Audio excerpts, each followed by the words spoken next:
ပလက်တီနမ်နဲ့စိန်ဆွဲသည်နဲ့တဲ့ဒီမှာမမိုးလေးရဲ့မမများမွေးနေ့အမတ်တရားတို့လက်ဆောင်မမိုးလေးအတွက်ရွှေလေတော့ဘရက်သိန်း300ကိုရခါမမြင်ဘူးလားမဟုတ်ဘူးလေအသားမဒါလေးတော့တခြားမပေါက်တယ်ဘူးသိန်း300ကျောက်စိမ်းလက်စွပ်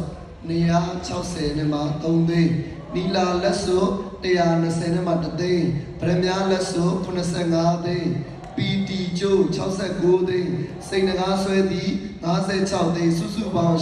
880နဲ့မှ4သိန်း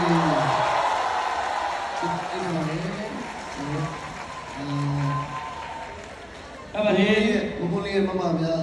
ကျေးဇူးများတင်ပါတယ်884သိန်းဟုတ်ကဲ့884သိန်းကိုအတွက်ကိုပြုံးမင်းသားလေးအတွက်နော်မွေးနေ့လက်ဆောင် surprise အနေနဲ့ပေးတယ်ကျွန်တော်တို့လူရှင်တွေအတွက်9000နဲ့မောင်းကလေးပဲလုပ်ပေးပါကျေးဇူးတင်ပါတယ်ဟာအဲ့တော့မလိုပါဘူးတခုကျန်